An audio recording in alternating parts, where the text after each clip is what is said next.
Network is here. Oh, no punches! I'm real revolutionary right now. Support this man, Black Media. He makes sure that our stories are told. Thank you for being the voice of Black America, Roland. Stay black. I love y'all. All momentum we have now, we have to keep this going. The video looks phenomenal. See, there's a difference between Black Star Network and Black-owned media and something like CNN. You can't be Black-owned media and be scared. It's time to be smart. Bring your eyeballs home. You dig?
Today is Monday, March 13th, 2023. Coming up on Roland Martin Unfiltered, streaming live on the Black Star Network. A major bank in Silicon Valley goes under. So why are Republicans, white Republicans, Wall Street Journal, why are they trying to blame this on diversity? Yes, it is beyond laughable. We'll tell you how the shutdown of this Silicon Valley bank is the latest attempt by white conservatives to blame woke for everything.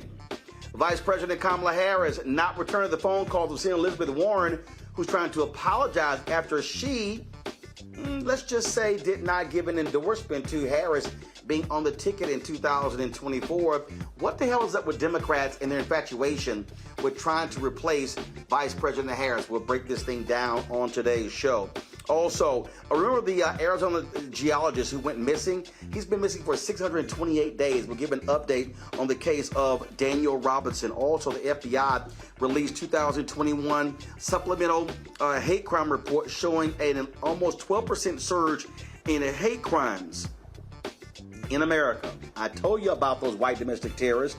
Also, the Academy Awards took place last night. A lot of people upset. Angela Bassett did not win. Ruth Carter becomes the first black woman to win 2 Oscars.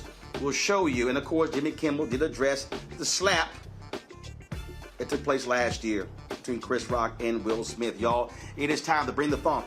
I'm Roland Martin Unfiltered on the Black Star Network. Let's go. He's got it. Whatever the miss, he's on it. Whatever it is, he's got the scoop, the fact, the find. And when it breaks, he's right on time and it's rolling. Best believe he's knowing. Putting it down from sports to news to politics. With entertainment just for kicks, he's rolling. It's on go, y'all. It's Roland Martin, rolling with Roland now. He's funk, he's fresh, he's real, the best, you know he's Roland Martin now.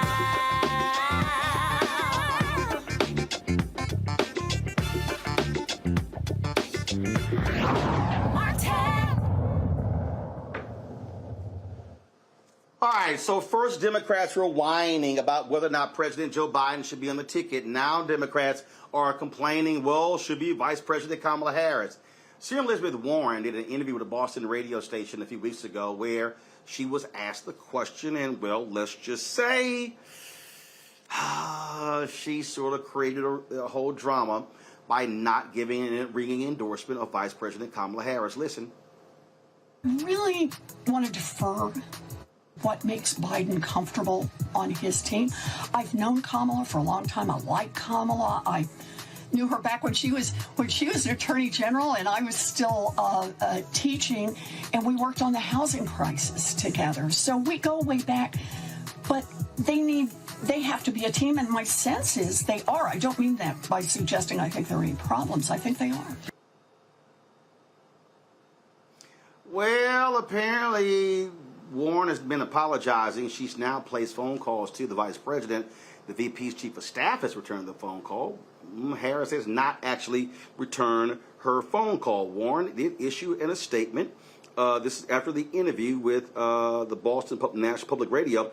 Quote, I fully support the president's and vice president's re-election together and never intended to imply otherwise. They're a terrific team with a strong record of delivering for working families. Let's go to my panel about this. Dr. Julian Malvo, Dean of the College of Ethnic Studies, California State University, Los Angeles.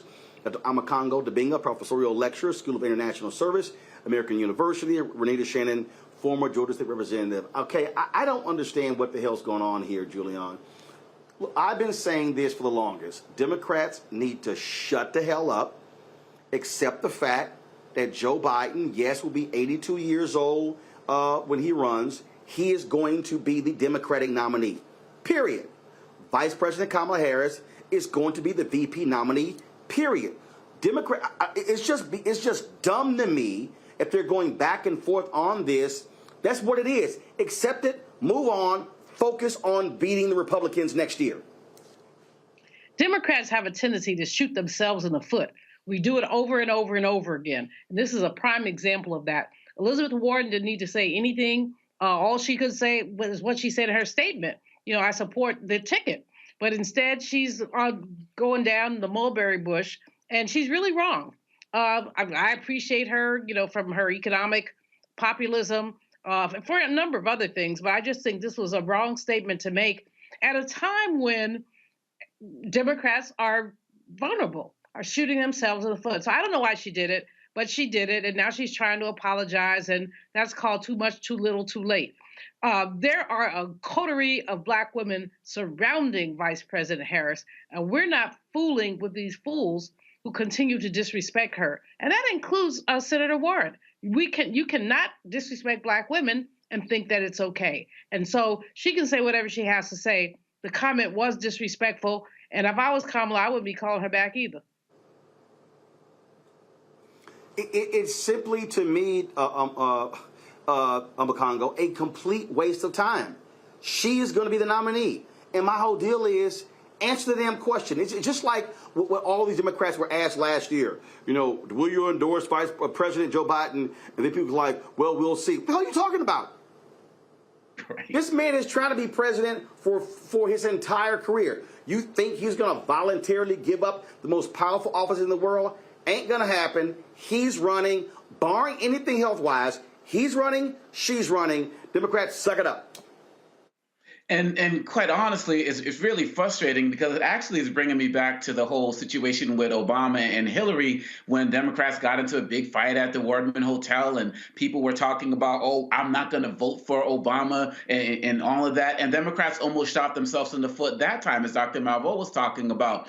And so we're seeing a situation now where it's not like this is Biden and Harris running for the first time. They are already there. I heard someone talking about, well, Vice President Harris hasn't accomplished much. What is the Vice President supposed to accomplish? What does Mike Pence accomplish when he was Vice President? They're doing all of these digs, and Roland, the Republican Party is so vulnerable right now that Democrats, they're jumping on this nonsense about Biden's age, even though so many young people in the party support a man like Bernie Sanders, for example, while nobody's talking about Trump's age on the Republican side. And they're also looking at whether vice president is going to be dumped going into the second election. But quite honestly, Roland, we have seen this before, and we're going to continue to see it. And what Elizabeth Warren did, she kind of blew the lid off of what many of these people in the Democratic Party are thinking. And I do believe that at the end of the day, this can really cost us an opportunity to really win back the House in the next election if we spend all of this time fighting. She is already there. She's doing an incredible job.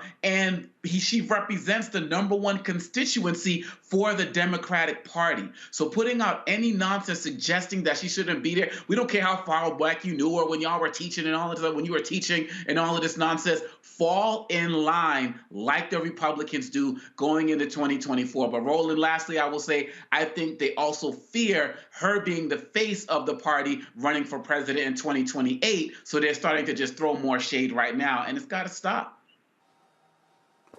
Renita, it's real simple. You can't focus on 28 until you win in 24. So shut the hell up. Put all of your energy into raising money, building awareness, talk about your accomplishments. And the reality is this here, let's just be real clear. Nobody is out there voting for the vice president. They're voting for the president. I don't care whether you're Republican or you're Democrat.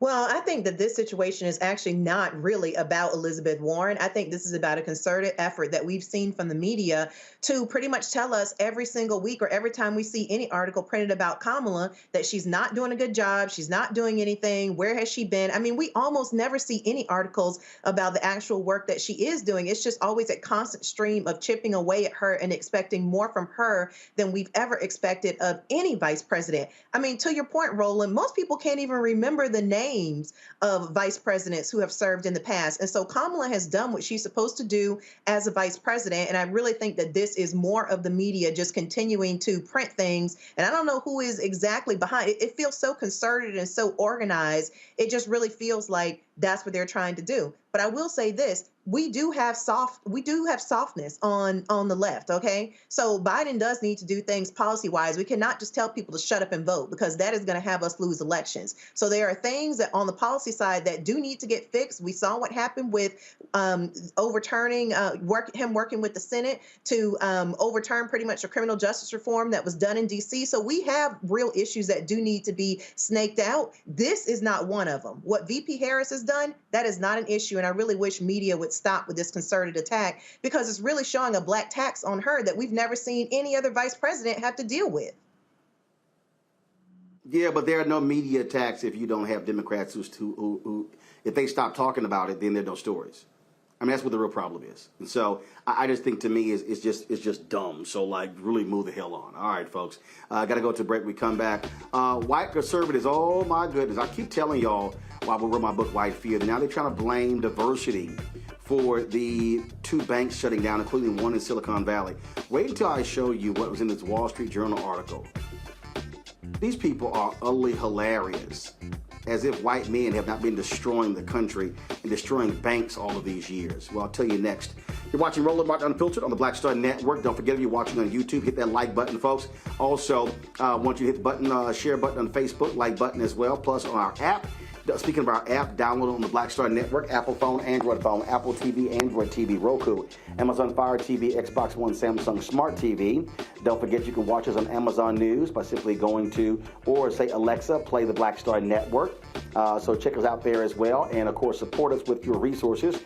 Join our Bring the Funk fan club, send check-in money orders, P.O. Box 57196, Washington, D.C., 20037-0196. Cash App, $RM Unfiltered, PayPal, R Martin Unfiltered, Venmo, RM Unfiltered, Zelle is Roland at RolandSMartin.com, Roland at RolandMartinUnfiltered.com. And be sure to get my book, White Fear, How the Browning of America is Making White Folks Lose Their Minds. Available at all bookstores, download it on Audible as well. Back in a moment.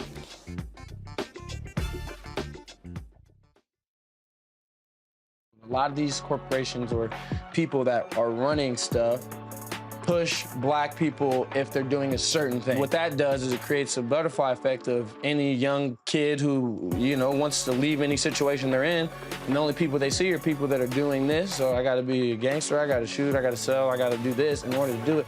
And it just becomes a cycle. But when someone comes around and is making we don't, they don't want to push it or put money into it. So that's definitely something I'm trying to fix too, is just show there's other avenues. You don't gotta be a rapper, you don't gotta be a ball player, you can be a country singer, you can be an opera singer, you can be a damn whatever, showing the different avenues. And that is possible, and it's hard for people to realize it's possible until someone does it.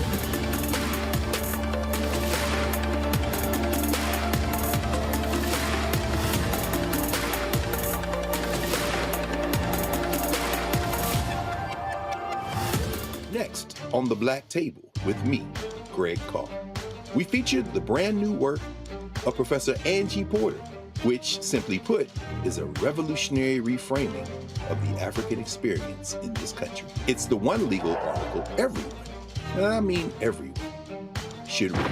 Professor Porter and Dr. Valencia Watkins, our legal roundtable team, join us to explore the paper that I guarantee is going to prompt a major aha moment in our culture. You crystallize it by saying, who are we to other people? Who are African people to others? Governance is our thing. Who are we to each other? The structures we create for ourselves, how we order the universe as African people. That's next on The Black Table, here on the Black Star Network.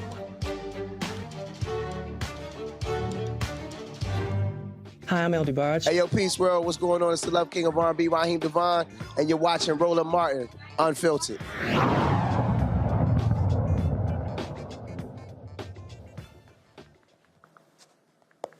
All right, folks, let's just be clear what's going on here. You got this bank that shut down in Silicon Valley. The feds are trying to actually auction it off. But over the weekend, we have seen these conservatives, this Silicon Valley, talk about Silicon Valley Bank, blaming diversity. Now, you had Congressman James Comer on Fox News. Guys, if y'all have the soundbite, let me know, where he was like, I think it was because they were woke. They were so busy focusing on being woke. Just stupid. Just stupid. So the Wall Street Journal actually puts this nonsense in the article. I mean, if you want to just see just dumb folk, let me just read this comment here, y'all, which is nuts. And again, I told y'all when I wrote my book, White Fear, what was going on, what was happening, what these people are doing. So they want to blame everything for diversity. And when I say everything, I literally mean everything. So this is what this idiot writes in the Wall Street Journal. Was there regulatory failure? Perhaps. SVB was regulated like a bank but looked more like a money market fund. Then there's this. In its proxy statement, SVB notes that besides 91% of their board being independent and 45% women, they also have 1 black, 1 LGBTQ, and 2 veterans.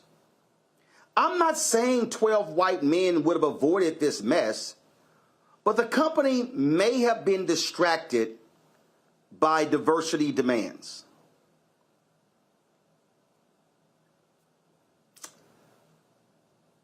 Really? Now, the person who wrote this, because I think that this was an opinion column, and so I think it's worthy of us telling everybody exactly what his name is, and it is Adam Kessler. That's who this is. That's who the writer is. And y'all, he actually wrote that. Now, mind you, it's not just him, but there are a number of other people out here. Again, as I said, over the weekend, you heard several people echoing that, oh, they were a woke bank. They were a woke bank.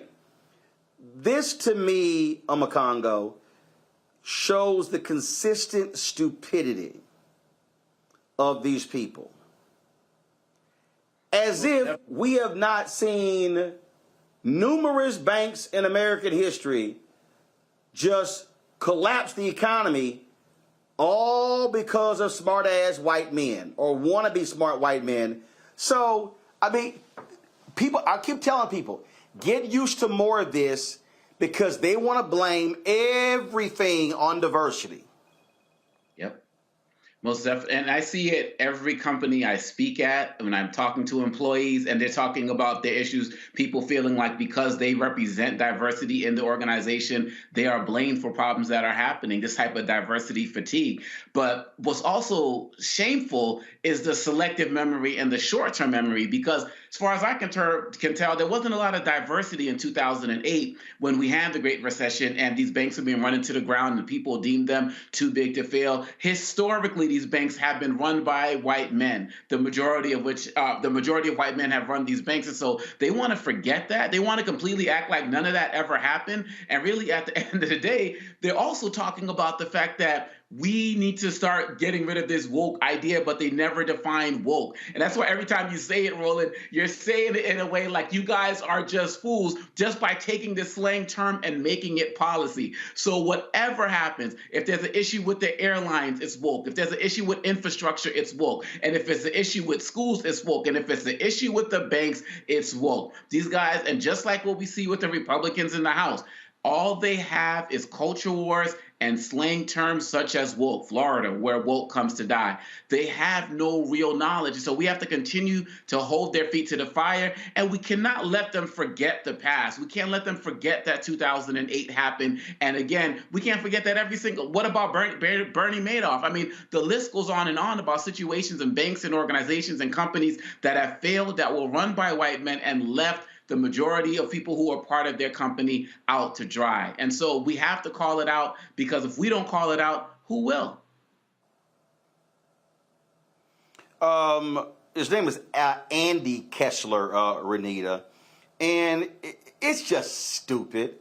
And again, these white folks are absolutely crazy. I mean, they just want to throw, oh yeah, it's woke. That's it.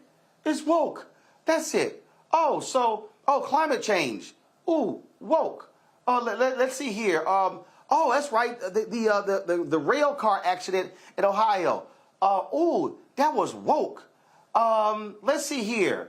Why did the Philadelphia Eagles not win a Super Bowl? Damn it, they're too woke.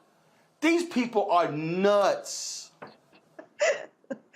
Absolutely. But Amakongo hit the nail on the head about what's really going on. I'm going to extend what he was saying if he doesn't mind.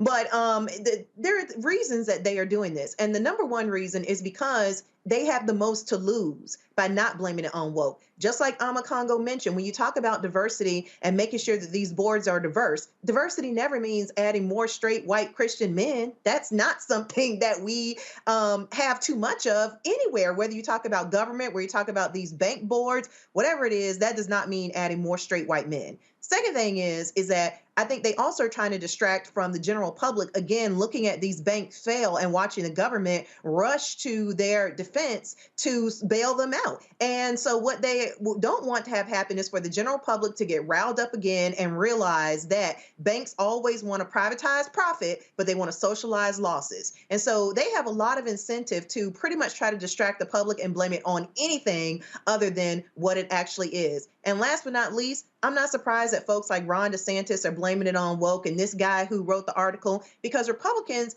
that is a part of what used to be a part of their consistent, what they would work for legislatively is to make sure that there are no regulations and that the banks and that everything is allowed to run with unfettered capitalism. Of course, unless you actually need a bailout for something, then it's, hey, let's involve the government more. And so they are the ones with the most to lose in this. And so this is all really just a distraction. These folks here, Julian, are so laughable because, oh yeah, then I'm not saying 12 white men. First of all, look at the senior leadership of this bank. White men, white men, white men, white men, white men, white men, white men, white men. Oh, but now it's the board. Oh, the board's diverse, so that could be one of the reasons. Go to hell, Andy Kessler. You know, Roland, the thing about this bank's failure is that they failed because they had poor management practices. So you look at the CEO of the bank, you don't look at the board. What did they do? They lent money, they borrowed money at a very low interest rate, and interest rates rose, so they were losing money. That's number one. Number two, they were heavily invested in the tech sector, and diversify your holdings. They did not do that. They were heavily invested in tech, and as tech got shaky, so did they. And number three, I don't even know where they get this woke stuff from. First of all, the word woke has been abused. It's not whether you're woke, it's what you do when you get out of bed. So all these people talking, we don't like progressives, we don't like diversity, we don't like critical race theory, we don't like black studies, and so we all woke. No. But if you look at this bank and look at what they did, they had poor business practices. And those poor business practices came down and bit them in the booty. Not only did they have poor business practices, but then they put out a call, we got to raise $2 billion or we're going to be in trouble. Well, when you say that, guess what you do? You cause a run on your bank. There were other ways to raise the money if they needed to raise the money, because basically the Fed requires you to have, based on how many loans you have to have so many reserves. And basically they bake their own cake. When they put it out there, we got to raise all this money. Their basic depositors like, oh, wait a minute now, maybe I better move my money. And that's what people did. So this Andy, whatever his name is, he obviously has no discernment and has no economic analytical skills. Because if he did, he would say, why did this bank fail? Had nothing whatsoever to do with any kind of diversity. And again, as both Obakongo and Renita have said, if you look at the history of bank failures, black people have not been running those banks. LGBTQIA people have not been running those banks. Well, look, here, about white people, white men to be exact. Here's a video. Here's a video of Ron DeSantis weighing in this fool. But, Governor, I want to get your take on what appears to be another emergency unfolding this morning, and that is around this Silicon Valley Bank and its failure. You took on the insurance crisis in Florida last year, tackling what was becoming a property insurance issue. How worried are you about Florida banks and the potential for a run on these banks with the Silicon Valley failure? So I don't have any specific information about any Florida bank similar to Silicon Valley Bank, and hopefully that remains the case. You know, Maria, it appears to me, I mean, this bank, they're so concerned with DEI and politics and all kinds of stuff. I think that really diverted from them focusing on their core mission. I also look at it and say, we have such a morass of federal regulations. We have a massive federal bureaucracy, and yet they never seem to be able to be there when we need them to be able to prevent something like that. Two things for this dumbass. Ron DeSantis don't know jack about this bank, don't know jack about DEI or anything. Two, the laws were actually loosened under Donald Trump. Dodd-Frank was loosened, making what took place possible. But that's what happens when you read. Y'all, I keep telling y'all what these people are trying to do. They want to attack any advance of people of color in this country, and they're going to continue this nonsense, and we better be prepared for this battle. Got to go to the break. We'll be back. Roland Martin Unfiltered on the Black Star Network. On the next Get Wealthy with me, Deborah Owens, America's Wealth Coach, we've seen the headline. Major tech companies laying off. Google, Facebook, Twitter, just to name a few, and tens of thousands have been laid off as a result. On the next Get Wealthy, we take a look at what it means to recession-proof your career in tech. Joining me will be Kanika Tover, and she's going to be sharing exactly what you need to do to turn anxiety into achievement. Shifting our mindset to thinking that only opportunities exist in big tech is something that we're going to have to shift fast, because there's so many opportunities that are out there that we have to change the way we were thinking about our careers. That's right here on Get Wealthy, only on Black Star Network. On the next, A Balanced Life with me, Dr. Jackie, just who do you think you are? And maybe more importantly, who is it that you think you're trying to please? The answer to that second question is really wrapped up in the first. Think about that, being the true, authentic you, no matter the circumstance. But we learn the art of forgiveness, not only of forgiving one another, but forgiving ourselves. And we also learn how to love ourselves so that we can love each other. That's next on A Balanced Life, here on Black Star Network. Pull up a chair, take your seat. The Black Table with me, Dr. Greg Carr, here on the Black Star Network. Every week, we'll take a deeper dive into the world we're living in. Join the conversation only on the Black Star Network. Hey, I'm Deion Cole from Blackest. What's up? I'm Lance Gross, and you're watching Roland Martin Unfiltered.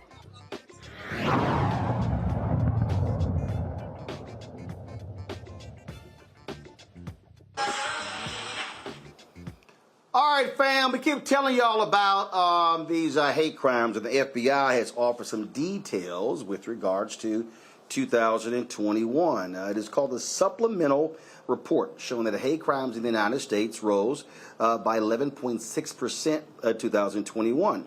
Incidents rose from 7,262 in the first report to 10,840 in the revised version, up from 8,263. The data was released by the FBI in October and contained gaps because only 52% of U.S. law enforcement agencies reported a full 12 months of 2021 information. The Associate Attorney General, Benita Gupta, issued the following statement: preventing, investigating, and prosecuting hate crimes are top priorities for the Justice Department, and reporting is key to each of those priorities.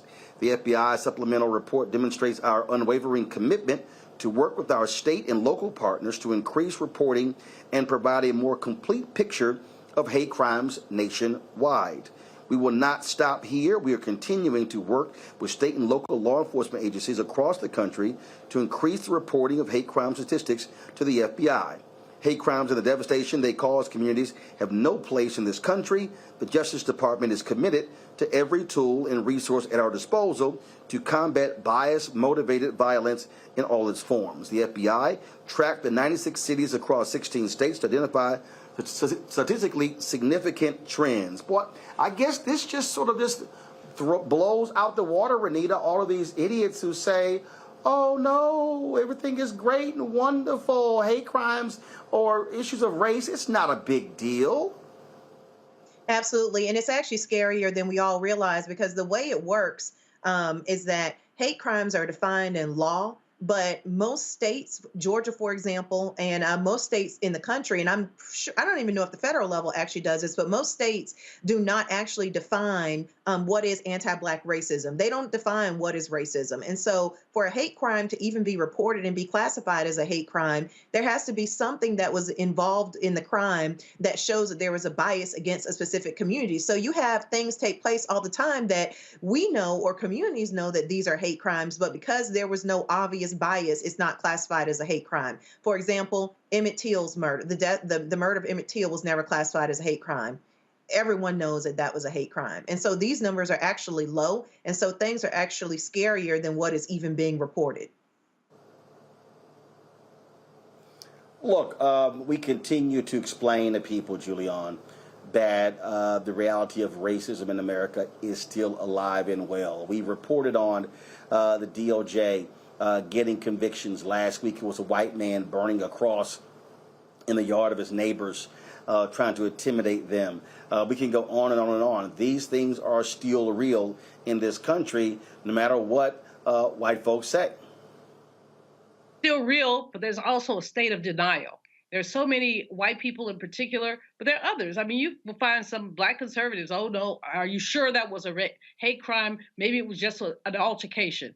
The fact is that racism is alive and well, and anti-Blackness has basically increased at an exponential level in the last few years, after the Orange Man basically gave people permission to say and do things they would not have said and done before. The FBI report is useful, but will be even more useful will be if the Department of Justice would do a better job at investigating and shutting down some of these hate crimes. I'm really pleased. I think you had, well, I saw Kirsten Clark on somebody's air. I think we had her on, but somebody's air talking about Louisville and the 70 or 90-page document they delivered that talks about the bias and the problems with their police department. But that's the tip of the iceberg. These things are happening all over the country. And the fact is that while people deny anti-Blackness, they revel in the white supremacy that exists. So we've seen, I remember when they said there were Black domestic terrorists. Well, no one has been able to document that, but we do document, and we know that there are white domestic terrorists who basically get a pass most of the time. Look, these things are still real here on Macongo, and it's important to report the stats, but it's also important for people to understand that hate exists, that the FBI has been clear. The greatest threat in this country continues to be white domestic terrorism. And let's be honest with the fact that came from the FBI headed by Christopher Wray, who was a Trump appointee. So for people to say this is just a Democratic, going back to our last segment, woke idea, absolutely not. And we have to understand that 65%, and this is where everybody who's like not part of Black America really needs to get on the bandwagon and understand this, because consistently Black people are number one, no matter how much the hate crimes increase. But when you look at the stats, 65% of the attacks were based on race, ethnicity, ancestry bias. So that could be Black, Jewish, Asian, and so on and so forth. But the other 35% of these crimes, Roland, were also related to things related to sexual orientation, related to physical ability, or what people call disability, gender bias, and the like. And we see what's happening with people within our trans community as members of the government of the Republican Party are actively working across the country to ban trans people in every way, shape, or form, or get rid of other things like drag queen races and parties and things like that. So it's beyond, even though we are the #1 target and they keep coming for us first, people who have not been fighting actively to stop hate crimes need to understand that it's only a matter of time before they come for your group. Sales of guns within the Asian community started to rise exponentially throughout the COVID pandemic as Trump and his cronies were blaming them for the quote-unquote Kung flu and other type of ignorant terms. Many who I listened to within that community said, we never thought it was going to happen to us. Nobody in this country should feel that they are going to get a pass or that they are going to be immune. Learn from what has happened to us, and let's continue to partner and work together to fight these groups and call them out and make sure that they get prosecuted. Because like Dr. King said, you can't legislate morality, but you can regulate behavior. We need to get them off the streets, incarcerated, in prison, out of their jobs, wherever they are, out there lurking, and come together and fight this because nobody's safe. Bottom line here, Renita, that the focus on attacks are going to be about race. Period. It's not. The reality is, it's going to be about race. That's where the attacks are going to be.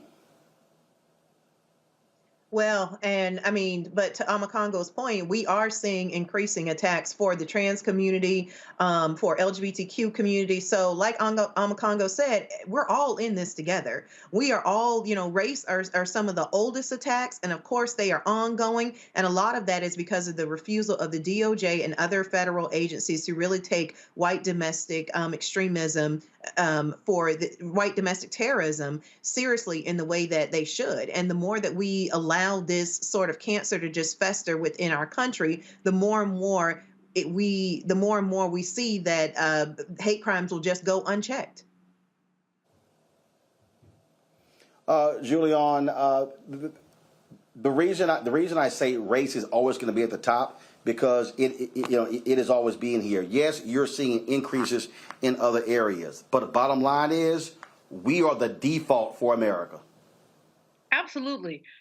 Obakongo was right when he points out that there are all kinds of hate crimes and they don't all have anything to do with Black people, but we are America's original sin. And we can go through history. We don't have to call the roll of the recent killings of Black people by police. We can go all the way back through our history. We can look at economic violence and the lynchings that occurred. People have used our race to excuse their ways to oppress. I mean, I'm reading this historical stuff now. I don't know why, just to make myself crazy. But when you look at some of the stuff, the ways that Black people have been treated systematically, and the people who pick those attitudes up and continue to deal with them. So I don't really care that much about old racists. They're going to die. But when you get a 20-year-old, 30-year-old who's talking the same crap that their grandfathers are talking, that lets you know how persistent anti-Blackness is. And it's not just anti-Asian, anti-gay, it's anti-Blackness at the root, and the rest of it, if we're the root, the rest of it are branches on the tree. But they get away with oppressing other people because they get to oppress our people. And we could just, there's so many examples, Roland. You talk about white fear in your book, a great book, by the way. Talk about white fear, but it's more than fear. It's their paranoia. They're afraid that we will do to them what they did to us. No, that's exactly what it is. Exactly what it is. And so, we are seeing these things continue. Folks, remain vigilant and always protect yourself at all costs. All right, going to a break. Don't forget, folks, if you're watching on YouTube, hit that like button, y'all. We should easily get 1,000 likes by the top of the hour. Also, of course, we want you to download our Black Star Network app. Let's move on to hit. Let's try to hit. We're about 10,000 away from 75,000 downloads. Apple phone, Android phone, Apple TV, Android TV, Roku, Amazon Fire TV, Xbox One, Samsung Smart TV. Speaking of Amazon Fire, if you've got Amazon Fire, you can click news and you can see our 24-hour channel, the Black Star Network, right there on Amazon News. You can also, of course, support us. Your dollars make it possible for us to travel across the country. I'm actually in New York City right now, doing the Breakfast Club tomorrow, Ebro in the mornings on Wednesday, talking about my book, White Fear. Of course, you can send your check and money order to P.O. Box 57196, Washington, D.C., 20037-0196. Cash App is $RM Unfiltered. PayPal is R Martin Unfiltered. Venmo is RM Unfiltered. Zelle, Roland at RolandSMartin.com. Roland at RolandMartinUnfiltered.com. And if you haven't gotten your book, get White Fear, How the Browning of America is Making White Folks Lose Their Minds. Available at bookstores nationwide, Amazon, Barnes & Noble, Target. You can also download your copy on Audible. We'll be right back. Hatred on the streets, a horrific scene, a white nationalist rally that descended into deadly violence. White people are losing their damn minds. As an angry pro-Trump mob storms the U.S. Capitol, we've seen We're about to see the rise of what I call white minority resistance. We have seen white folks in this country who simply cannot tolerate black folks voting. I think what we're seeing is the inevitable result of violent denial. This is part of American history. Every time that people of color have made progress, whether real or symbolic, there has been what Carol Anderson at Emory University calls white rage as a backlash. This is the rise of the Proud Boys and the Boogaloo Boys. America, there's going to be more of this. Here's all the Proud Boys, guys. This country is getting increasingly racist in its behaviors and its attitudes because of the fear of white people. The fear that they're taking our jobs, they're taking our resources, they're taking our women. This is white fear.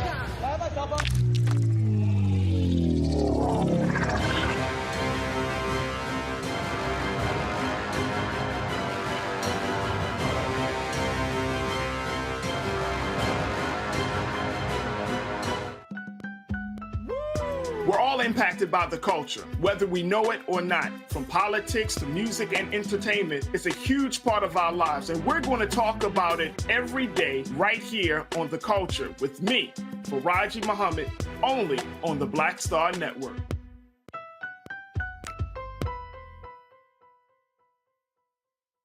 Hi, I'm Eric Nolan. What's up, y'all? I'm Will Packer. I'm Chrisette Michelle. Hi, I'm Chaley Rose, and you're watching Roland Martin Unfiltered.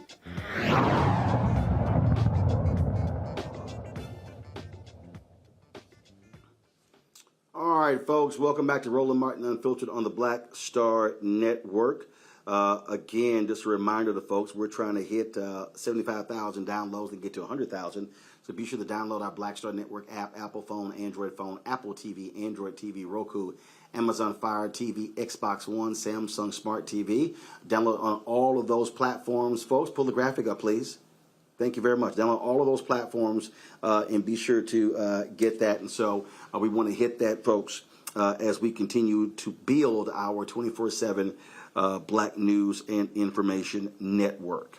All right, folks, let's go to some headlines here. In Newark, New Jersey, they unveil a monument to African-American pioneer Harriet Tubman. The steel 25-foot-tall monument is titled Shadow of a Face, features timelines of Harriet Tubman's life and Newark's abolitionist history with audio narration by Newark native Queen Latifah, who attended the unveiling ceremony last week. This is going to replace a Christopher Columbus statue that was removed in 2020. Nina Cook John, the architect who designed the monument, said that if the statue is meant to evoke feelings of awe, curiosity, and a sense of connection, Newark residents participated in the celebration by buying bricks placed on the monument's wall, which shares their personal stories and how they resonate with the history of Newark. That, to me, is a great idea, Julian. And, of course, hell yeah, replace one of Christopher Columbus who didn't find a damn thing, because you can't find something that was already here. Plus, he was lost. At the end of the day, the dude was lost. He was a drunk and he was lost. He had no redeeming social value whatsoever except for to make Italians feel good. So bye, Christopher. Hello, Harriet. More importantly, Harriet Tubman, we still don't have the $20 bill that we wanted, that the Treasury passed on, said they were going to do, and then under the Orange Man, they took it away. We can't lift her up enough. She basically led enslaved people out of enslavement. I just got a T-shirt the other day that said, "Don't argue with anybody that Harriet would have shot." And that's just a powerful kind of statement about some of the bickering we have in our community. Some people were leaving enslavement, then they want to go back. And sister said, no, I will shoot your behind. That's the end of that. So this is one of the kind of pieces of news, Roland, that makes me smile. It just makes me say yes. In Women's History Month, with lifting up a Black woman that many have tried to deny, let's get it on. All right, folks, let's talk about this story here, which is kind of interesting, and that is dealing with Malcolm X. The University of Rhode Island, they removed a partial Malcolm X quote that sparked a student protest. The University of Rhode Island, of course, the quote was on the facade of its Robert L. Carruthers Library. This was after 30 years after members of the school's Black student leadership group protested because the shortened version misrepresented the fuller meaning of the message. The quote on the building was shortened to, quote, "My alma mater was books, a good library I could spend the rest of my life reading, just satisfying my curiosity." The actual quote, which was in the autobiography of Malcolm X, by Malcolm X, as told to Alex Haley, read, quote, "I told the Englishman that my alma mater was books, a good library. Every time I catch a plane, I have with me a book that I want to read, and that's a lot of books these days. If I weren't out here every day battling the white man, I could spend the rest of my life reading, just satisfying my curiosity, because you can hardly mention anything I'm not curious about." University President Mark Parlange pledged to have the quote removed out of respect for the student group, which recently held a 30th anniversary. Quote, "Our university is grateful to those students for their courage, and I'm grateful to today's generation of student leaders who, advocating in that same spirit, continue to inspire our ongoing work to foster a truly inclusive and equitable community." Michelle Fontes, who participated in the 1992 protest, says she was happy about the change, and this is proof the new administration is striving to do better. Well, this is one of those things, Amakongo, where I say, okay, don't just remove the partial quote, put up the full quote. That's right. It amazes me how, and I've spoken at the University of Rhode Island before, and they've worked, they've made some great strides, but nowadays people are so afraid to avoid teachable moments. And at a university, that should be the number one priority. I remember when the Dr. King statue was being erected here in D.C., and they said, well, they had a quote. They just had the partial quote saying, "I was a drum major for justice or change." And Maya Angelou was like, "No, have the whole thing there." If these quotations are going to speak about our history and speak about who we are, they have to be complete. And this also ties in with the Harriet Tubman story that you just shared as well. Our story cannot be shortened or minimized or hyphenated to look good on a building. Malcolm X is one of our heroes. As Ozzie Davis said, our Black shining prince. And so really at the end of the day, these quotations, they are invitations. They are invitations to learn about the history that so many states and legislators are trying to remove. They are invitations for next generations to really do a better job of understanding these people. And when Jon Stewart talks about America's racial wallpaper as it relates to buildings named after Confederate soldiers and Columbus Day and all of these monuments, we need to continue the fight to replace this racist history that's visual everywhere with stories about our own people who fought to make this country better for everyone. And we can't minimize it by shortening or minimizing the quotations and denying a history that our children and all children are already not getting enough of. Now, folks, check this story out here. The Biden-Harris administration is looking to update the U.S. race and ethnicity standard. This will be the first time since 1997. The White House Office of Management and Budget is going to host 3 virtual town halls this week. The federal government standards were created to collect consistent race and ethnicity data across federal agencies when handling censuses, national surveys, and application forms for government benefits. Some advocates have been pushing for combining the race to address confusion and conflating the population of one ethnic group under the 1997 standards, which encourages people of Middle Eastern and North African or MENA groups to identify as white. And some advocates have called for eliminating the terms white and black altogether. The White House's Offices of Management and Budget will decide on new classifications next year. Your thoughts, Renita?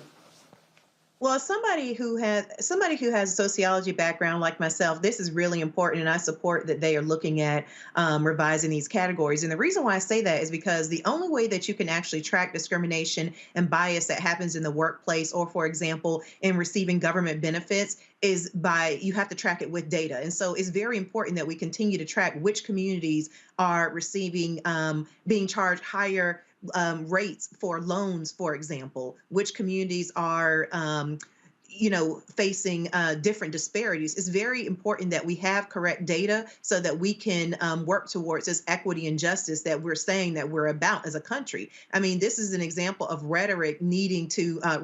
actions needing to match rhetoric. And so I'm glad to see this. I'm sure that this is going to make the heads of conservatives pop off. As I saw in one report discussing this, folks were saying, let's just get rid of all the categories. Well, if you get rid of all the categories, there's no way to track discrimination, which some folks would like for us to stop tracking that because they just want everybody to shut up and be quiet and move past it. And so these things are really, really important when it comes to making sure that all communities are being treated fairly. And of course, with Black folks having had faced the most discrimination in this country, we have a long ways to go to make sure that every single part of our life has equity in it, just like the rest of the country.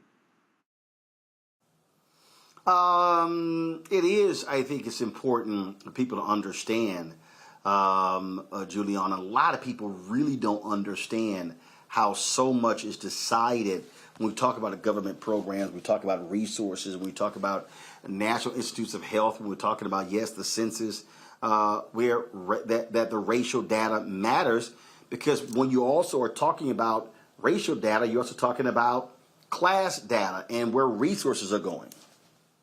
You know, a lot of people say you can't miss what you can't measure, but we have to measure what's going on in our country in terms of not only race, ethnicity, gender, class. We have to be able to measure that. What we know for sure, Roland, is that when we have the census data, it affects allocation. When you have a census undercount, that undercount means underfunding.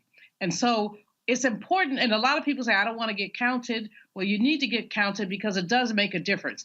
But there are many people who would just be in denial. This has been a long-term thing that Republicans have attempted. Going back to the 1980s, I recall, unfortunately, I'm that old, to recall many times when they've attempted to stop collecting race data just for years because Ronald Reagan, he said we didn't want to measure our differences. And there was a big fight to stop collecting that kind of data. The data is important. It lets us know where we are. It lets us know about things like poverty, differential poverty, income, differential income. Tomorrow is Equal Pay Day, which means if women, they worked until tomorrow, they get the same amount of money that a man earned last year. What's wrong with that data? Number one, when is white women's Equal Pay Day? And when is it for Black women, Latina women, and for women of color, it's way further down the calendar. For American Indian women, it's all the way down to like November. So, but if we didn't have that data, we wouldn't know that. We wouldn't be able to measure gender discrimination in the workplace. So it's not just the macro data, it's the micro data and the whole issue of disaggregation. All right, hold tight 1 second, folks. We come back. We'll talk Angela Bassett. Did she get snubbed at the Oscars? Ruth Carter makes history at the Oscars as well. That and more right here on Roland Martin Unfiltered on the Black Star Network. Back in a moment. When you talk about blackness and what happens in Black culture, we're about covering these things that matter to us, speaking to our issues and concerns. This is a genuine people-powered movement. There's a lot of stuff that we're not getting. You get it, and you spread the word. We wish to plead our own cause. Too long have others spoken for us. We cannot tell our own story if we can't pay for it. This is about covering us. Invest in black-owned media. Your dollars matter. We don't have to keep asking them to cover our stuff. So please support us in what we do, folks. We want to hit 2,000 people, $50 this month, raise $100,000. We're behind 100,000, so we want to hit that. Y'all money makes this possible. Checks and money orders go to P.O. Box 57196, Washington, D.C. 20037-0196. The Cash App is $RM Unfiltered. PayPal is R Martin Unfiltered. Venmo is RM Unfiltered. Zelle is Roland at RolandSMartin.com. A lot of these corporations or people that are running stuff push black people if they're doing a certain thing. What that does is it creates a butterfly effect of any young kid who, you know, wants to leave any situation they're in, and the only people they see are people that are doing this. So I gotta be a gangster, I gotta shoot, I gotta sell, I gotta do this in order to do it.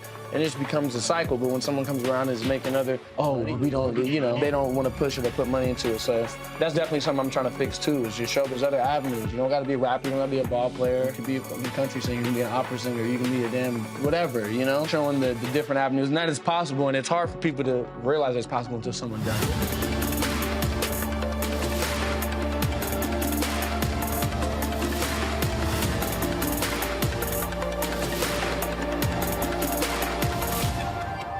Going on. This is Tobias Trevelyan. Hey, I'm Amber Stevens-West. Yo, what up, y'all? This is Jay Ellis, and you're watching Roland Martin Unfiltered.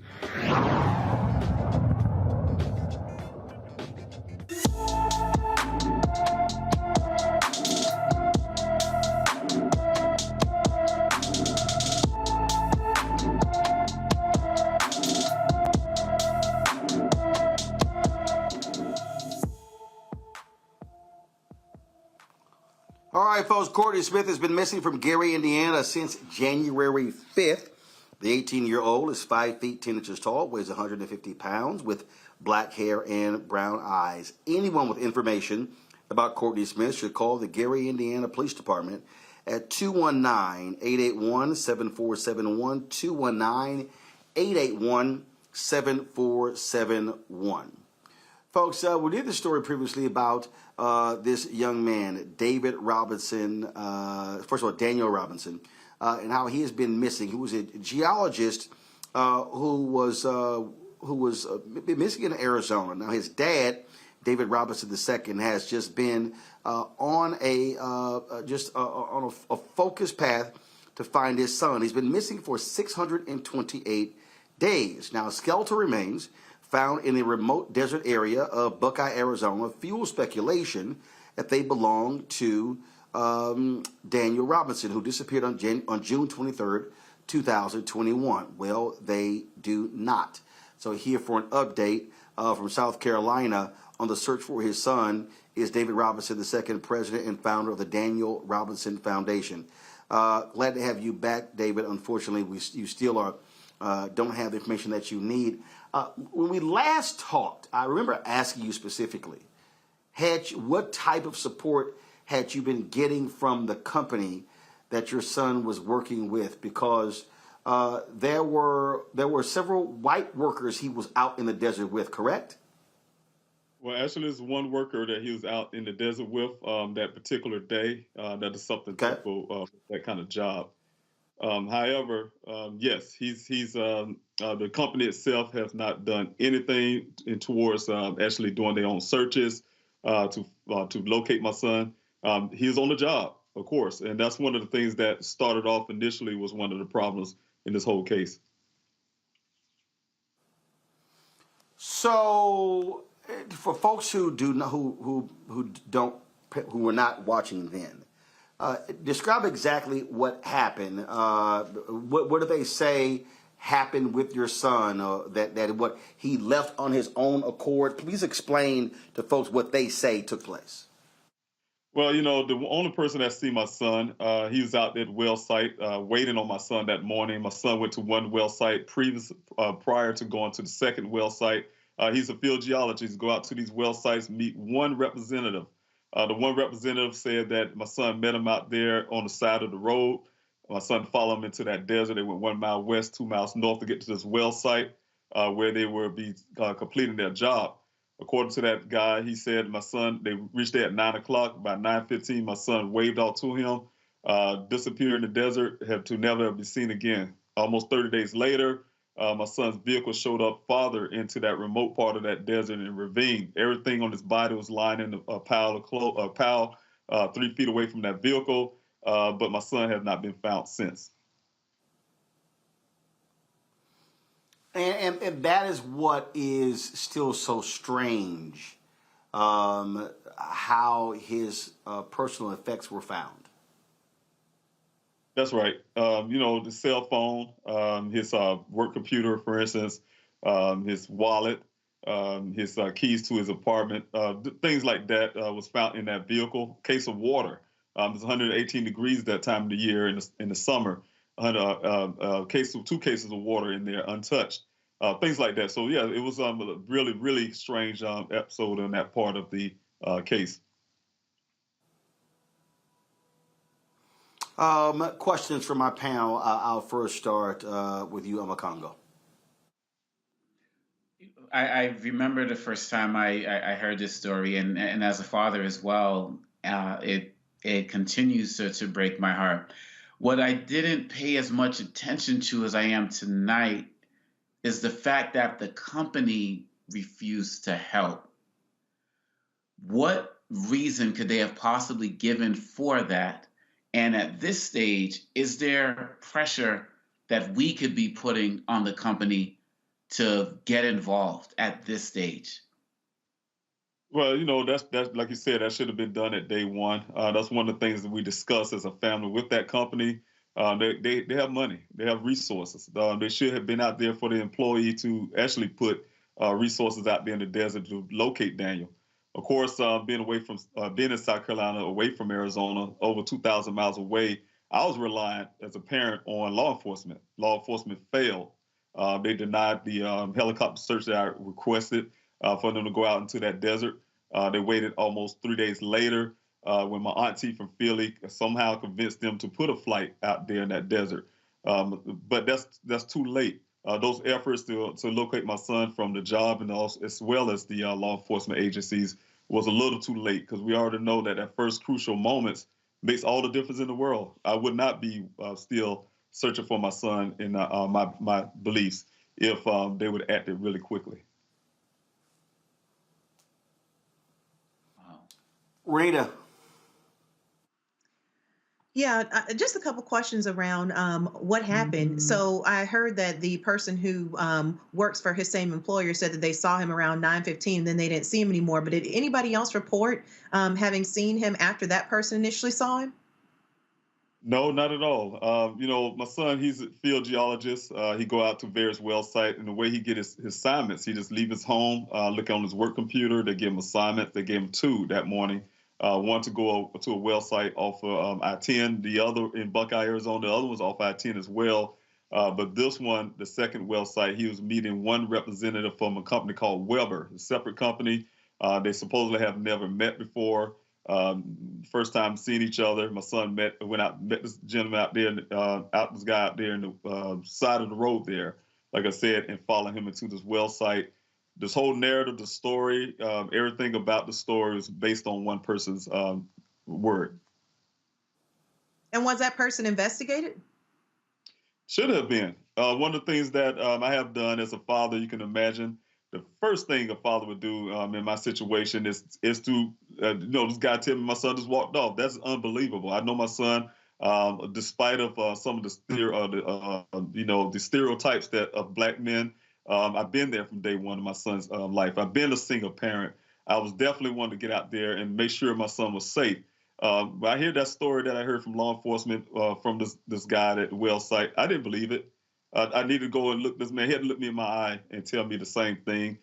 He eventually started that way in this conversation when I met him on the 28th of June, 2021. He started off exactly verbatim, exactly what the cops said, and then after that, he started changing his story. He knew the cops were going to come look into this story. It was going to go national, is the way he put this thing. And as well as some of the other extra steps that he did that was far-fetched from a person who's really so-called concerned.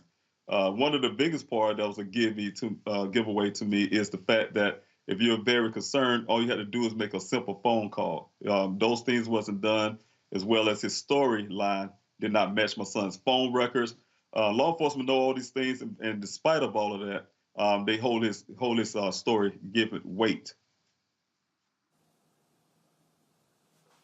Julian. Sir, first of all, we're very sorry that your son has gone missing, and we hope that, he will be found. Secondly, however, the company that he was working for, we need to know their name. They need to be sued. They were derelict in their duty towards an employee. And so they need to be sued. And then thirdly, this person who had this report that seems to be very questionable, he needs to be fully investigated, and that doesn't seem to have happened. So I'm just hopeful, and what was the name of the company? Maybe we can think about boycotting them or putting the word out. I will say this, if Black folks are watching this and your child is a geology major, they don't need to go there.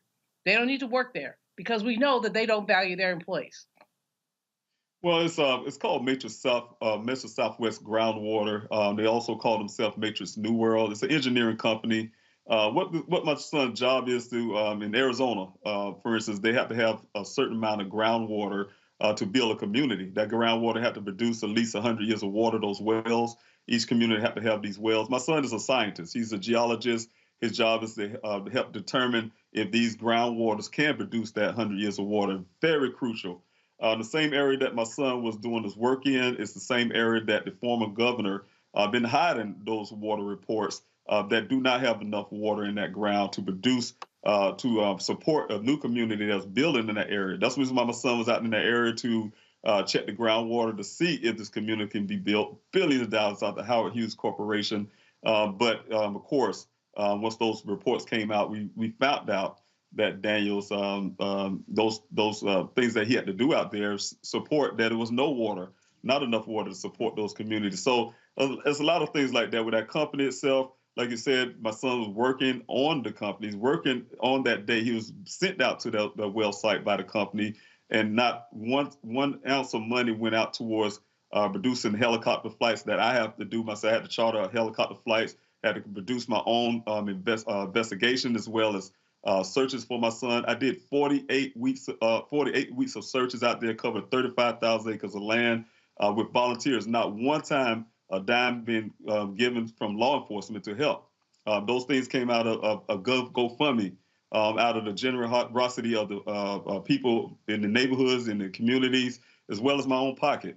But we also produce human remains while we're out there, things that law enforcement should have been doing, finding human remains, bringing closure to other families, and finding clues about my son's case. So those things have been efforts that I've been doing from day one. Like I said, it's almost going on 2 years now, and I'm still still working it.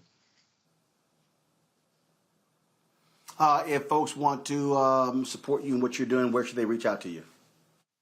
The way you reach out to me is go to pleasehelpfinddaniel.com. That's pleasehelpfinddaniel.com. There's other ways to help tab that you can help that way, as well as the GoFundMe is there. Also, you have the tab if you guys want to do one of the things that's very crucial for me is getting the word out about my son's case. I have a robust flyer distribution program. Go to pleasehelpfinddaniel.com. There is a PDF there if you want to print those flyers out yourself. Also, you can reach us at pleasehelpfinddaniel@yahoo.com and request those flyers, and we'll send them out to you. All right, then. Well, David Robinson, we surely appreciate it. Thank you very much, and good luck as you continue to search for your son. Yes, sir. I really appreciate it. Folks, going to a break. When we come back, we'll talk Angela Bassett and the Oscars, Ruth Carter, and Jimmy Kimmel. He does address the slap last year, Chris Rock, Will Smith. We have all that for you. You're watching Roland Martin Unfiltered right here on the Black Star Network. On the next Get Wealthy with me, Deborah Owens, America's Wealth Coach, we've seen the headline. Major tech companies laying off. Google, Facebook, Twitter, just to name a few, and tens of thousands have been laid off as a result. On the next Get Wealthy, we take a look at what it means to recession-proof your career in tech.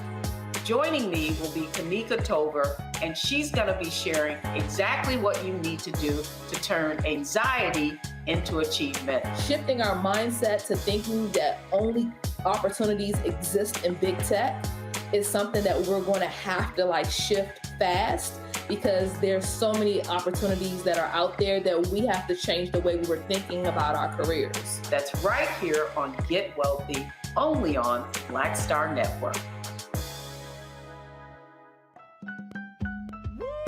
We're all impacted by the culture, whether we know it or not. From politics to music and entertainment, it's a huge part of our lives, and we're going to talk about it every day right here on The Culture with me, Faraji Muhammad, only on the Black Star Network.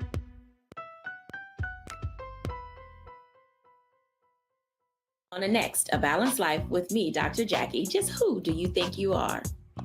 And maybe more importantly, who is it that you think you're trying to please?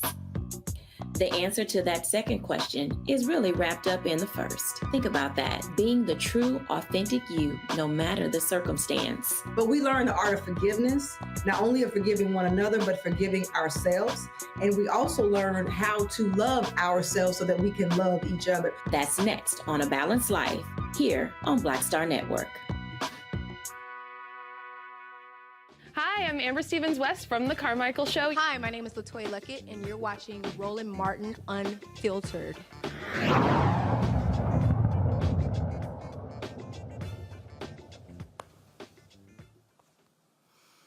All right, folks, welcome back to Roland Martin Unfiltered right here on the Black Star Network. Don't forget, download our app, Apple phone, Android phone, Apple TV, Android TV, Roku, Amazon Fire TV, Xbox One, Samsung Smart TV.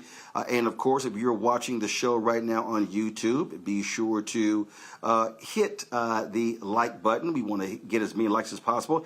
That impacts the algorithm, which impacts the revenue for the show as well. Don't forget, we also now on Amazon News. That's right. If you got Amazon Fire TV, just go to News, click that, and you can actually pull up our 24-hour, 7-day-a-week channel. And so we certainly want you to do that. And so support us in all that you can. All right, folks, let's talk about what's going to be happening tomorrow in Oklahoma, where the Black Creek's descendants of the Muskogee Creek Freemen are going to be back in court to reclaim their tribal citizenship rights in the Creek Nation. Demario Solomon Simmons is the lead attorney.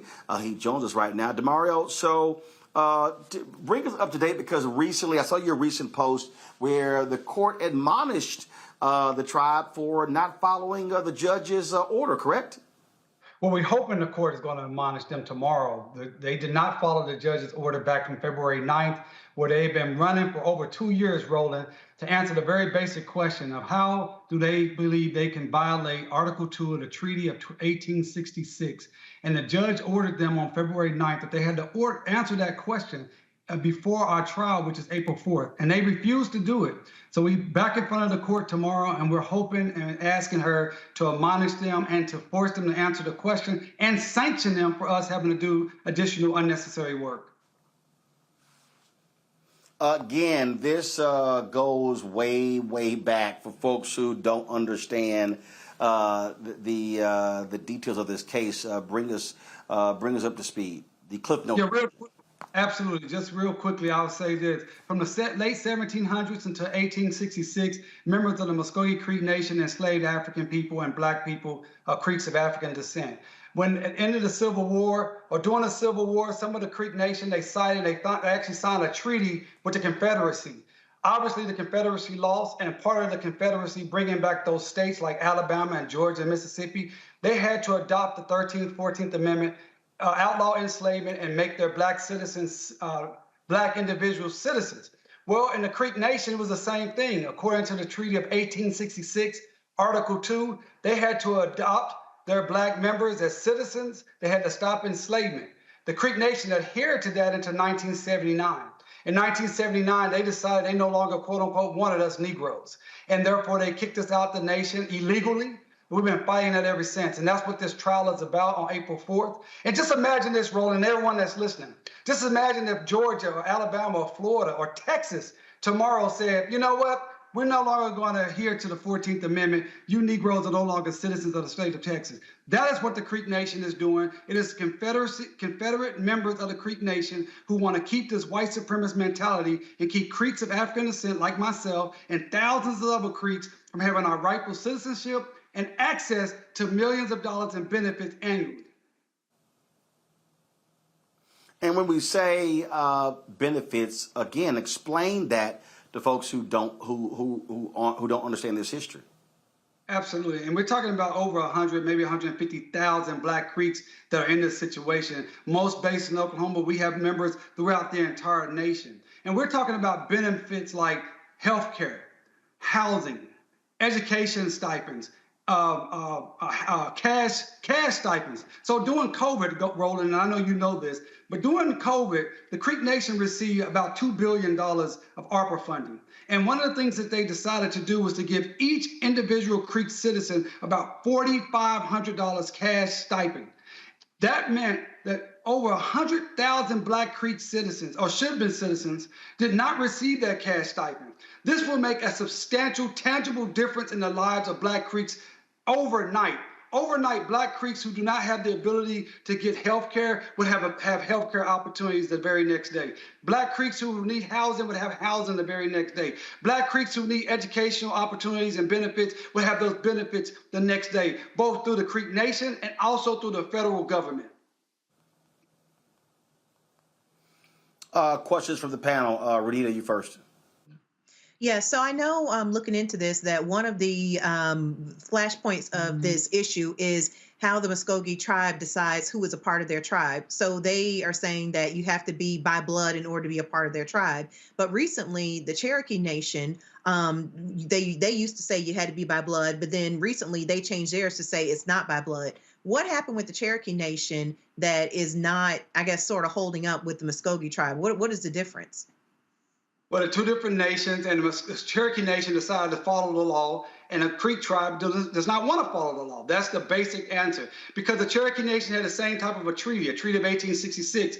Theirs was Article 9 that said they had to outlaw enslavement and they had to adopt their Black members. But I also want to be clear, in the Creek Nation, which is Article 2, they say Creeks of African descent or Creeks by blood. My family, my great-great-great-grandfather, Cal Tom, also known as Cal Minko, was one of 5 individuals who negotiated and signed the Treaty of 1866. He was not enslaved. He was a Creek, quote unquote, by blood.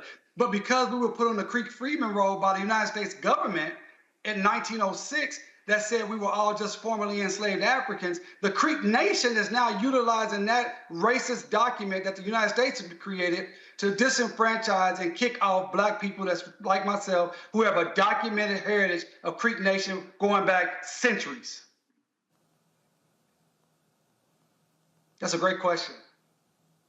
Julian? Brother, first of all, thank you for your work here. I don't think we all know how intertwined Black history is with the Native American history and how we were enslaved often by our Native brothers and sisters, but also often they provided us some shelter when we ran away from enslavement. So it's a very mixed history, but it's one that not a lot of people know about. My question is, what's going on with the Bureau of Indian Affairs? I mean, that's a federal agency. Yeah, I know you laughing, right? Okay. But anyway, I want to know if the Bureau of Indian Affairs has any role in this and any enforcement and any of that.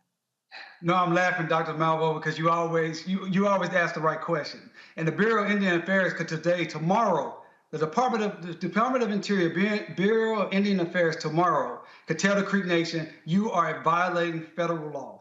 See, treaties are the supreme law of the land. Treaties are right below the Constitution, right?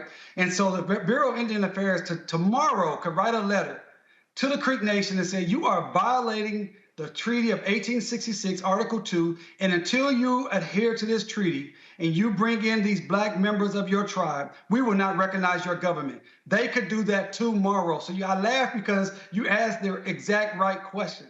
And I also want to address what you said first. There were many Native American nations like the Creek Nation that provided leadership, support, and opportunities for Creeks of African descent or runaway enslaved Africans. And it's sad that there is a portion of those members of the nation who cited and wanted to be more European, wanted to have the colonial slave type plantation, enslavement economy. And that's what we're still fighting, that mentality. White supremacy, in other words, is still infecting the minds of our own Native brothers and sisters. And I want to be clear about one other thing. The Black Creeks are the co-founders of Greenwood, Tulsa, Oklahoma, Black Wall Street. Black Creeks, so you cannot have justice for Greenwood and justice for the Tulsa Race Massacre without justice for Black Creeks.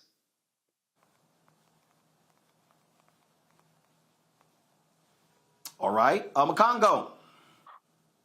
So one of the things I found fascinating when I visited the Museum of the American Indian was something I read that said every single treaty that Native groups made with the Europeans were broken in some way, shape, or form. Every single one. So can you speak to the irony of the fact that now you have this Creek Nation on this side not acknowledging a treaty that they made with their own people? Man, great questions. Absolutely. The hypocrisy is overwhelming, right? In fact, some of the audience may have heard of the McGirt decision. That was a decision that happened a couple of years ago where the Supreme Court ruled that Northeast Oklahoma is still Indian territory.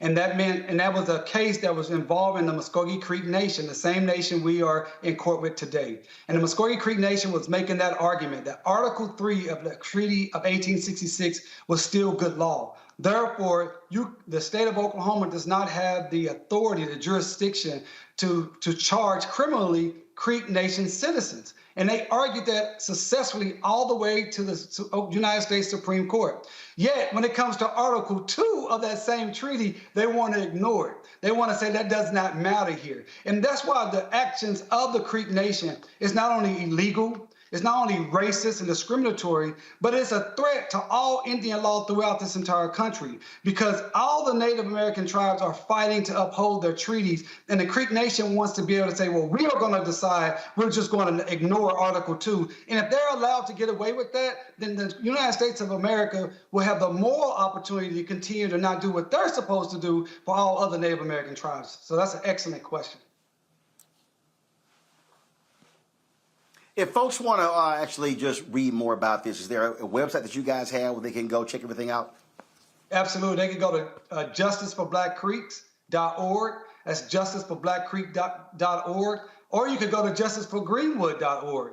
justiceforgreenwood.org. So like you said, Roland, we have a big hearing tomorrow in Okmulgee, which is about 45 minutes away from Tulsa. That's tomorrow on the 14th. We have a big trial that's scheduled from April 4th to April 7th. We're expecting a large turnout, lots of people coming in from out of town, congressional members. But I want to just reiterate, justiceforblackcreeks.org. We cannot have justice for Greenwood without justice for Black Creeks. So everyone that wants to see a form of justice for Black people, this is a form of reparations, guys. These people enslaved Black folks. They had to stop the enslavement. They had to bring us in as citizens, and they owe us the benefits, and now they're reneging on it. I need everyone to jump in on this. This is a reparations fight for all of us. All right, DeMario Solomon Simmons, we appreciate it. Thanks a lot. Appreciate it, Roland. Folks, when we come back, Angela Bassett, Ruth Carter, Jimmy Kimmel talks about the slap. We'll show you what took place yesterday at the 95th Academy Awards. You're watching Roland Martin Unfiltered on the Black Star Network. Download our app, Apple phone, Apple TV, Android TV, Roku, Amazon Fire TV, Xbox One, Samsung Smart TV. Join our Bring the Fuck fan club. Your dollars make it possible to do what we do. Folks, we literally have to raise about $100,000 each month from our fan base. And so when you give, trust me, it is making all that we do possible. Not just my show, but the other shows that we have on the Black Star Network, the 24-hour streaming channel, our OTT platform. We got some great things happening. I'm actually here in New York meeting with ad agencies, trying to unlock those dollars. And so we're doing the best that we can to build this Black News and Information Network. Please, folks, send your check and money orders to P.O. Box 57196, Washington, D.C., 20037-0196. Cash App, $RM Unfiltered. PayPal, R Martin Unfiltered. Venmo is RM Unfiltered. Zelle, Roland at RolandSMartin.com. Roland at RolandMartinUnfiltered.com. We'll be right back. Next on The Black Table with me, Greg Carr. We featured the brand new work of Professor Angie Porter, which, simply put, is a revolutionary reframing of the African experience in this country. It's the one legal article everyone, and I mean everyone, should read. Professor Porter and Dr. Valencia Watkins, our legal roundtable team, join us to explore the paper that I guarantee is going to prompt a major aha moment in our culture. You crystallize it by saying, who are we to other people? Who are African people to others? Governance is our thing. Who are we to each other? The structures we create for ourselves, how we order the universe as African people. That's next on the Black Table, here on the Black Star Network.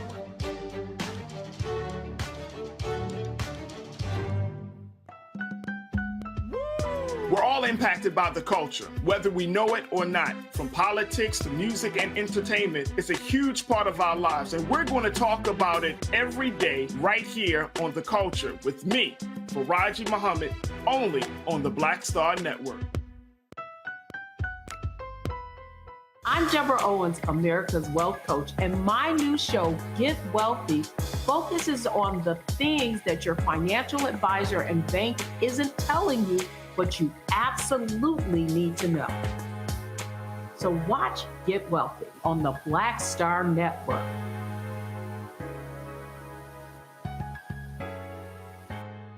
What's up, y'all? I'm Will Packer. I'm Chrisette Michelle. Hi, I'm Chaley Rose, and you're watching Roland Martin Unfiltered.